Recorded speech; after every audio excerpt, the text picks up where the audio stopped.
بسته.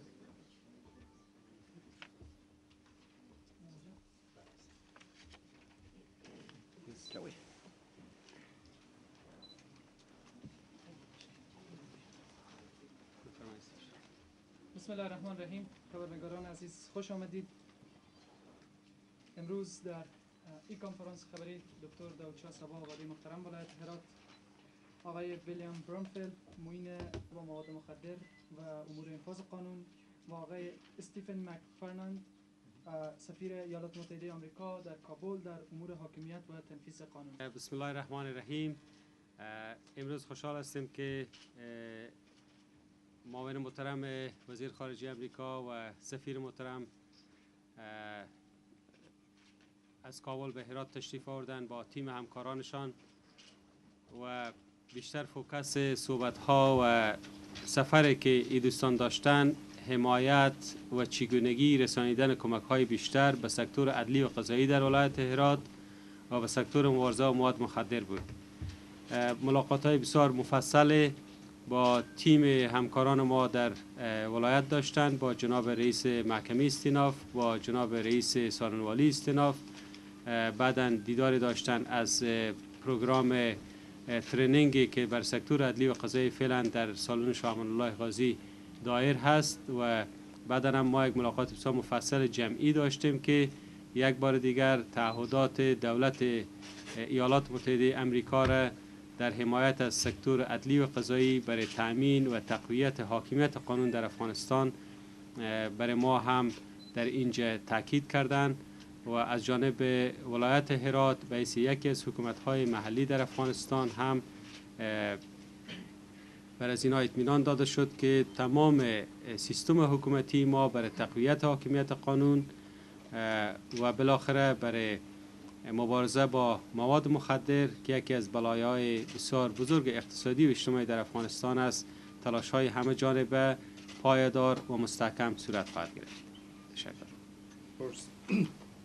Mr. Nuri, the spokesperson of the governor, first introduced everybody and the panelists, and then the governor said that we are happy today that we have the Assistant Secretary of the United States Department of State, and their colleagues and the working team with them. And the governor also said that we were focusing on the delegation, the United States delegation, we're focusing on the comprehensive meeting with chief judge and chief prosecutors, and that they had visits from Amanullah Khan Hall where there are legal courses going on, and that the delegation also once also made sure that the provincial government, the local government in Herat would continue to its effort against counterterrorism. Asking the Secretary of State to deliver an opening remarks. Thank you very much, Governor, and ladies and gentlemen of the media, good afternoon, and it is a pleasure to greet you on my first visit to Herat since 1976, well before most of you were born. تشکر از همه. ظهر شما بخیر ژورنالیست‌های محترم. اولین سفرم بعد از سال 1976 سفر قبلیمه که اکثریت شما در روز زمانی که معذرت دیدن کردم حتی تولدم نشده بود. Ladies and gentlemen, we have had excellent conversations with the governor and other members of his provincial administration. As we focus so much on the crises of the moment, we sometimes forget to build for the future. And it is for that reason that we are here today to talk about justice, rule of law, and the proper application of the rules and laws that make our society function. خب صبح امروز ما آقایان ژورنالیست‌ها رو میگن که امروز ما صحبت‌های خیلی خوبی با جناب محترم ولی صاحب داشتیم و همچنین با دیگه رؤسایی که در سطح ولایت هرات فعالیت دارن با اونا داشتیم. ما راجع به تمرکز ما یا فوکس ما بیشتر راجع به موضوعهایی بود که در آینده فراموش نشه و این موضوع عبارت از موضوع عدالت و حاکمیت قانون و تطبیق قانون و تطبیق عدالت در این جامعه می باشه. The governor and we discussed 4 areas where we have cooperated and continue to cooperate today. The areas of justice, rule of law and prosecutors, prisons and correction systems, and drugs and counter-narcotics.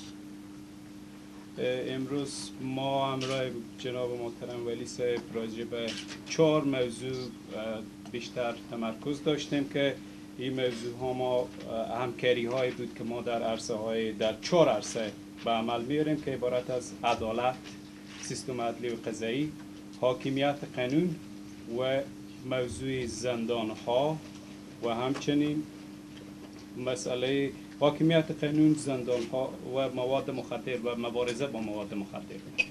Our cooperation is not without risk and without danger, and I pass through you, the members of the media, the condolences of the United States of America to the family of the prosecutor Abdul Manan, who was murdered last week, showing that the price for law and justice can be extreme sometimes. و همچنین راجع به این مطلب که همکاری های ما و کارهای ما بدون خطر نمی باشه. ما هفته گذشته شاهد شهادت یک تن از سارنوال ها بودیم که با استفاده از این فرصت میخوایم عمیق‌ترین مراتب تأسف خود به خانواده عبدالمنان سارنوال و همچنین به جامعه سارنوال ها ابراز کنم و همچنین این مطلب بار دیگری نشان میداد که قتل زی یا شهادت زی بیانگر هزینه های سنگینیه که ما در راه عدالت پرداخت میکنیم. But we will continue to cooperate, we will continue to support one another, and we will continue to build a better future for Herat, for Afghanistan, and for the entire world. البته ما با همکاری‌های خود ادامه خواهیم داد، یکدیگر حمایت خواهیم کرد برای ساختن آینده بهتر برای هرات و برای افغانستان.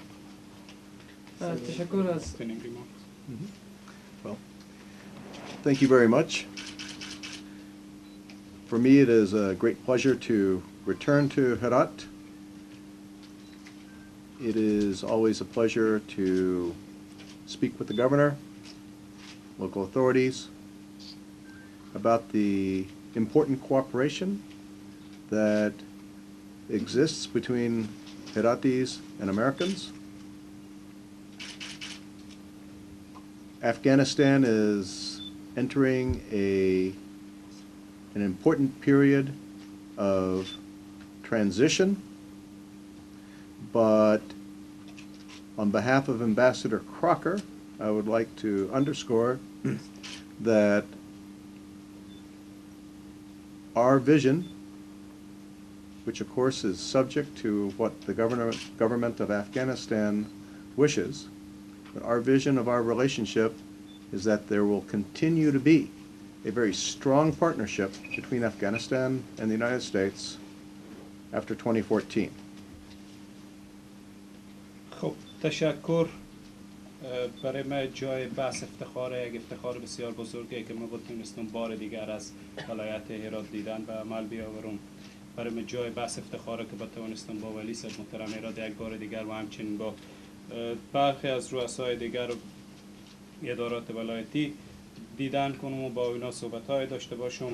همکاری‌ها برای من خیلی خوشحال کننده زمانی که راجع به همکاری‌های موجود بین هیرتی‌ها و آمریکایی‌ها صحبت می‌کنم و همچنین در این زمان خاص در این دوره که برای افغانستان یک دوره بسیار مهمه، در حقیقت دوره‌ای که انتقال ما به پیش رو داریم، به خصوصی صحبت‌ها بسیار جالب‌تره و همچنین به نمایندگی از طرف سفیر ایالات متحده آقای ریان کرکر می‌خوایم یک بار دیگر همین مطلبه که اهداف ما، هدف ما ادامه همکاری‌های بسیار قوی استراتژیک با افغانستان میباشه. اطمینان بدم. And if I may add, a very clear demonstration of our commitment to that partnership is not just the extent of the support that we provide to Afghanistan and to the province of Herat, but also our decision to establish a consulate in Herat. بله و به ادامه صحبت ها میگن که نه تنها تعهد ما به دولت افغانستان همین توسعه یا انکشاف کمک ها ما یا افزودن به کمک های ما می باشه، بلکه بازگشایی یا تأسیس کنسولگری ایالات متحده در هرات نیز شاهد بر همین تعهدات ما می باشه. Thank you. تشکر. به بخش سوالا برمیگردیم و از آقای قریشی تقاضا میکنیم که نخستین سوال مطرح است. همونطور که می‌دانیم در افغانستان گفته میشه حدود 1.5 میلیون نفر معتاد به مواد مخدر و انواع مواد مخدر است که تقریبا از هر 25 شهروند در افغانستان یک نفر به نوعی به مواد مخدر معتاد است. شکایات زیادی از طرف دولت و مردم وجود دارد که دولت ناتوان برای مقابله با این وضعیت ترک اعتیاد و فراهم کردن تسهیلات ترک اعتیاد برای زنا و از طرف دیگر مشکلی که گفته میشه که برای مبارزه و ریشه‌کن کردن کشت تریاک در افغانستان کمک‌های موثری از طرف جامعه بین‌المللی صورت نمی‌گیرد، کمبود بودجه وجود دارد و از طرف دیگر با وجودی که حکومت‌های جامعه بین‌المللی اعلام می‌کنه که ما همکار هستیم، علمی خصوصا می‌خواستیم بدانیم که آمریکا کدام پلان داره مشخصاً برای سال‌های آینده. این نهاد ژورنالیستان هم اگه معرفی بکنه که شما می‌فهمید که قریشی منتهی نمی‌فهمید که از کدام رسانه هست. Okay. Drug smugglers.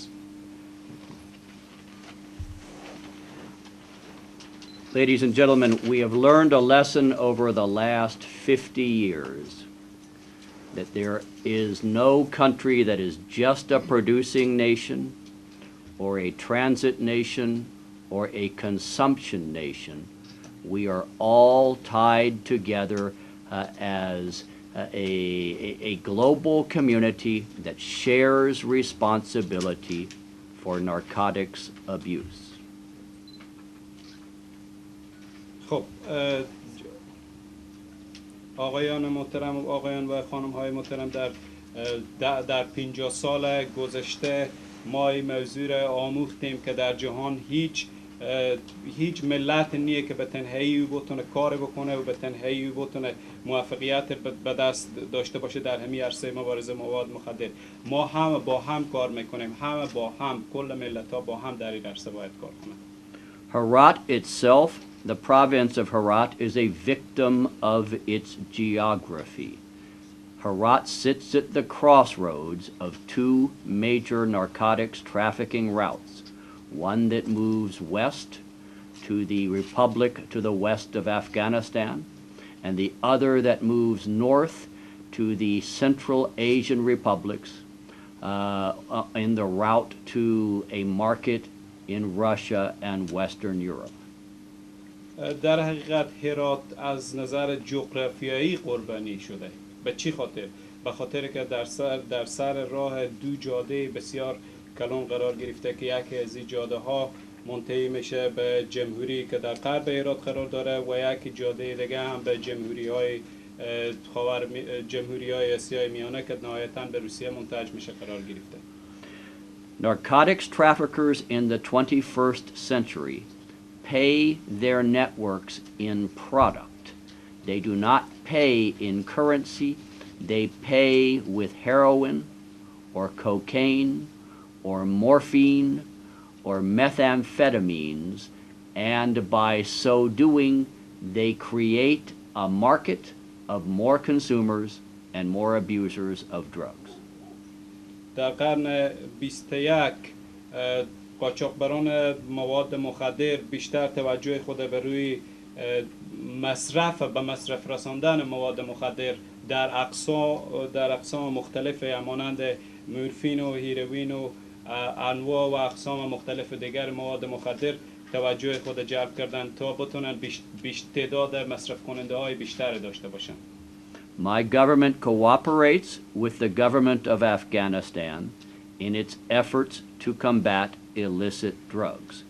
We cooperate in support for eradication, and prevention of cultivation of opium poppy.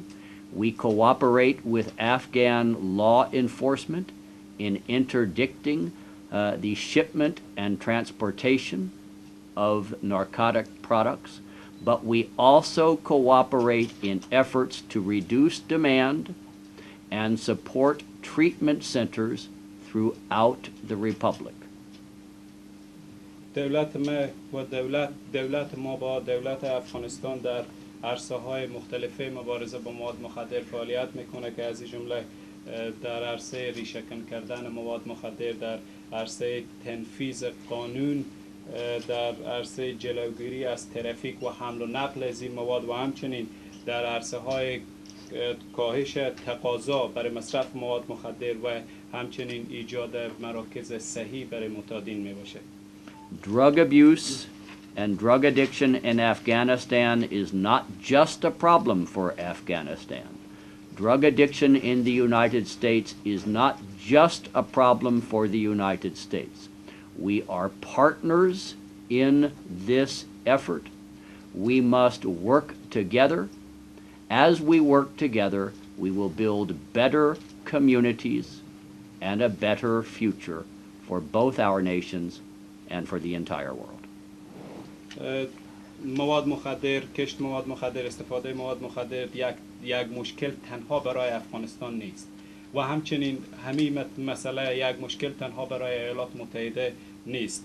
ما با هم کار میکنیم که با هم بتوانیم که یک ملت به وجود بیاریم، ملت ها خود کمک کنن جامعه بهتر داشته باشیم و در کل جهان بهتر داشته باشیم.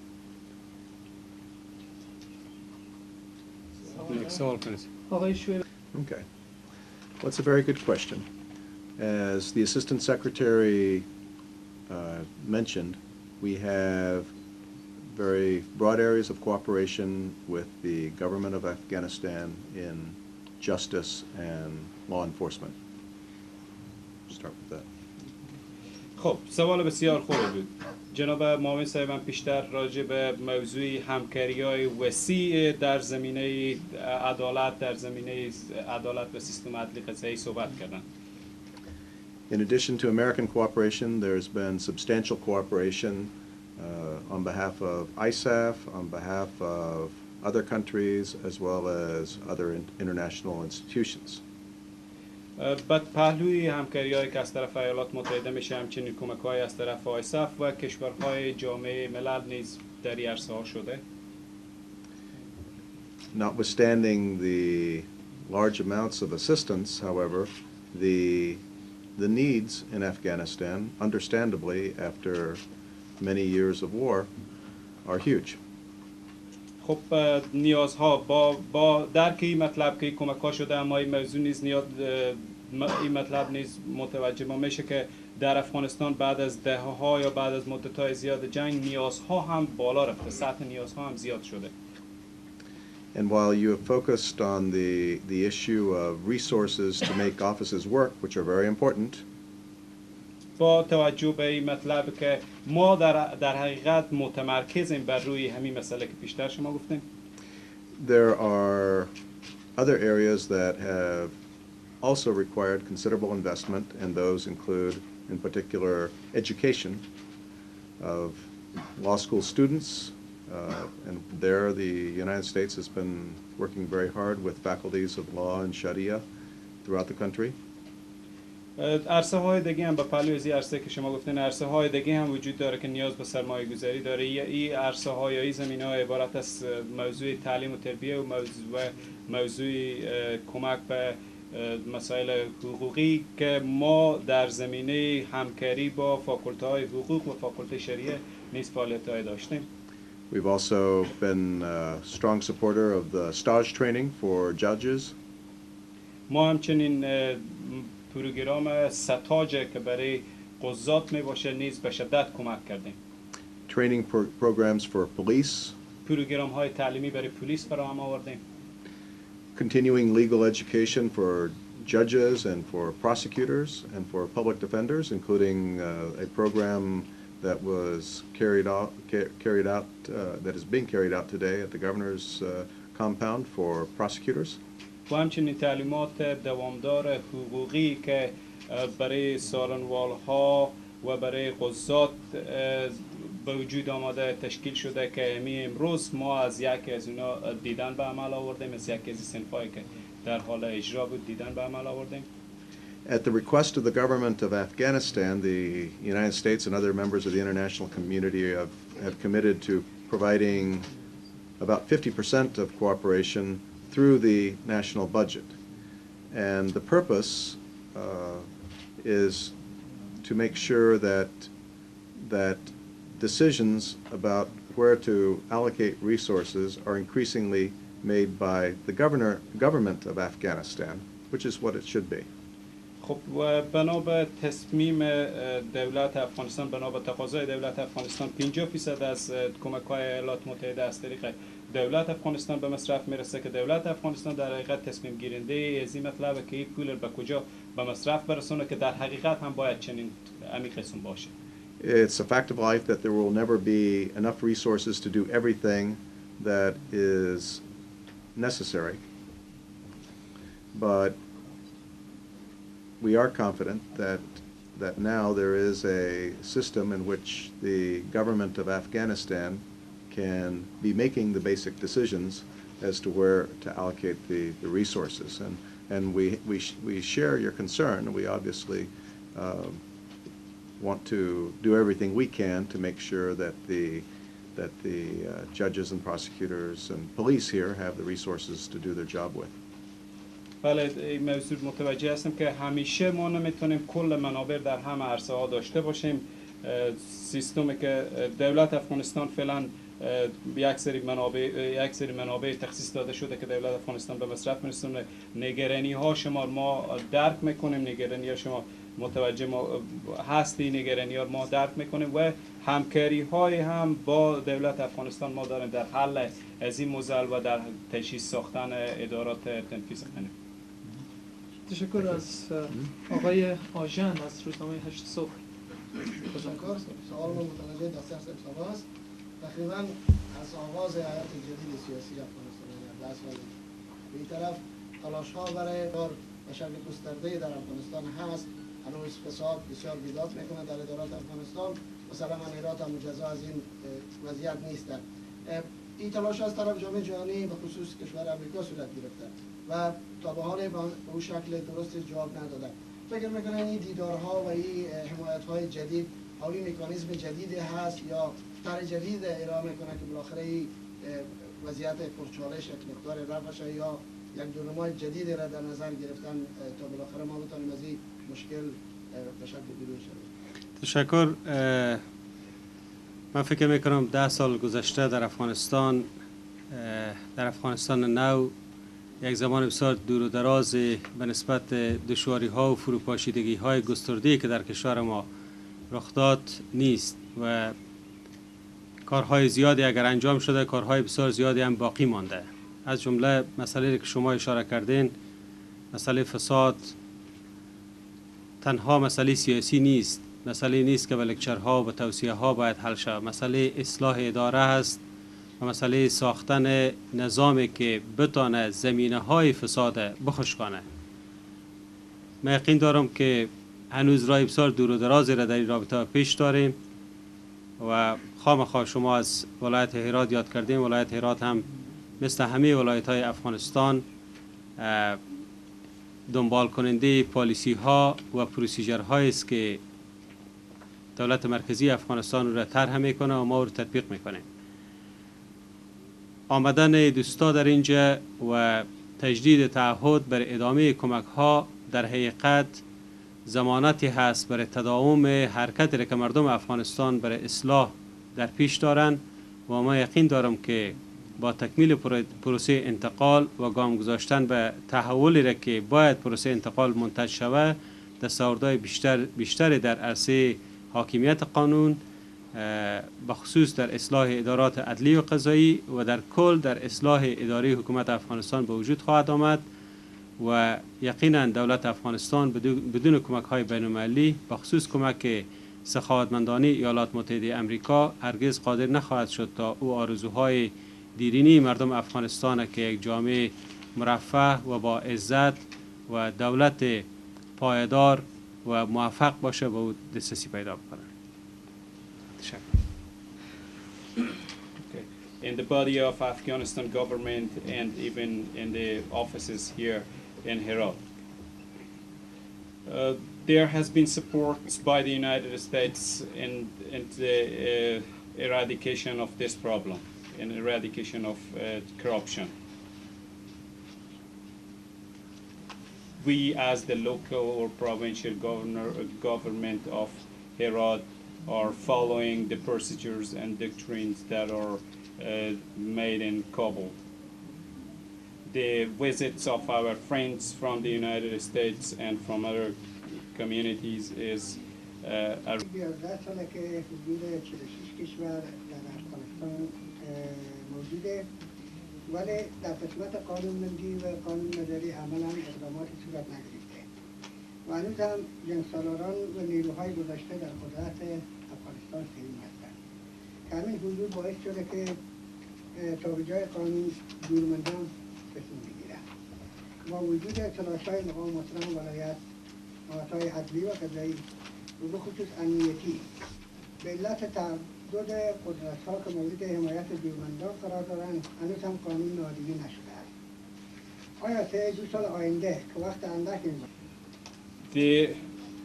but there has not been a prominent activity in terms of rule of law in Afghanistan.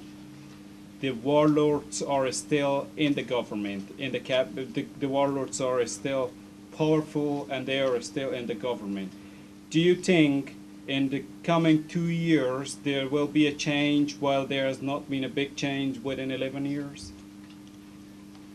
Okay. Again, a very good question.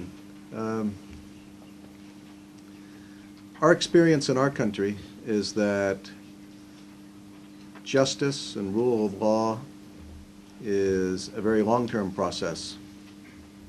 And while 10 or 11 years sounds like a long time for the construction of justice, rule of law, it is a very short time. Start with that. خب سوال شما باز هم سوال خوبیه. تجربه که ما در کشور خود کردیم برای ما نشان داد که عدالت و حاکمیت قانون یک پروسه طویل المدت می باشه، پروسه خردی نمی باشه. مدت زمانی که در افغانستان گذشته به نظر میرسه که یک مدت زیاده بوده.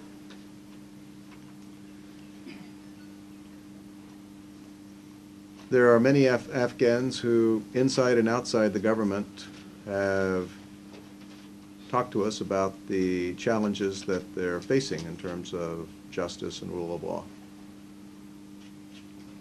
بسیاری از افغان‌ها در داخل و خارج از دولت افغانستان با ما صحبت‌های داشتن و صحبت کردن راجع به حاکمیت قانون و نبود حاکمیت قانون در افغانستان.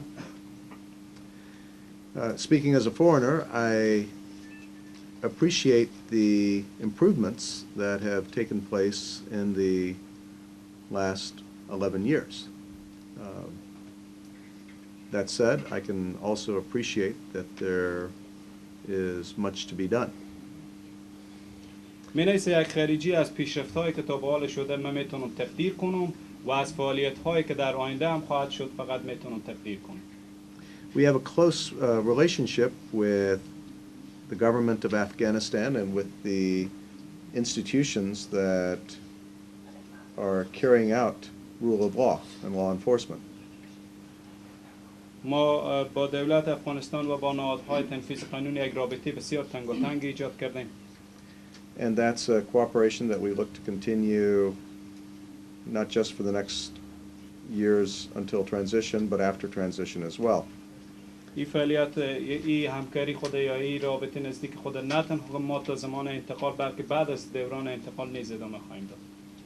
But the basic questions that you ask about what will be done in the areas of justice and rule of law are really questions that can only be answered by Afghans themselves, not by foreigners.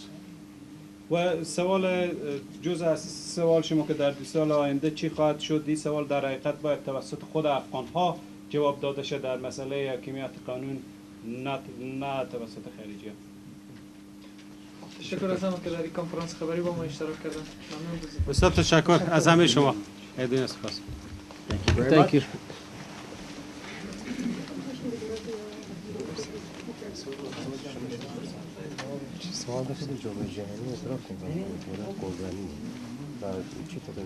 That in the following way, the money that we have provided to support eradication has been provided directly to the government of Afghanistan, which in turn supports the provincial governors in their own provincial efforts to eradicate opium poppy. البته سوال شماری قسم جواب میدم که پولی که از طرف دولت ما برای محو کشت کوکنار در افغانستان کمک شده از طریق همیشه به دولت افغانستان داده شده و دولت افغانستان با طرقه های خودش اون پول به ولایات توزیع کرده برای محو. And how much is that? And in that way, the provincial governor is able to determine what works best in his province, what delivers the best results, and then he or she is able to use the resources to support the province, agriculture or alternative development. البته وقتی که پول به دولت افغانستان داده میشه و دولت افغانستان این پول باز به ولی ها میده و اینجی ولی هایی که تصمیم میگیرن که این پول در کدام عرصه های مختلف به مصرف برسانن برای البته در عرصه های زراعت و همچنین در عرصه بدیل پیدا کردن بدیل کشت مواد مخدر. In the year 2013, the United States Congress has made $600 million available to support international narcotics control and law enforcement in Afghanistan. Of that amount, somewhere in the vicinity of $100 to $150 million is available to support the provincial governors' eradication efforts. البته در سال 2013 کنگره ایالات متحده 600 میلیون دلار برای محو کشت کوکنار در افغانستان تخصیص داده که بین 100 تا 150 میلیون زیر به ولی‌های ولایات داده خواهد شد تا در عرصه‌های مختلف به مصرف برسانند. But it is the governors who decide. It is the governors who will implement their own programs. We will support the national government, which in turn, through the Ministry of Counter-Narcotics, will support the individual governors. بله و در اینجی ولی ها می باشن که این پول چی قسم به مصرف می رسانن. پول ما از طریق دولت افغانستان و از طریق وزارت مبارزه با مواد مخدر کمک میکنه که وزارت مواد مخدر باز اونا با ولی های ولایات به تماس میشن. تشکر.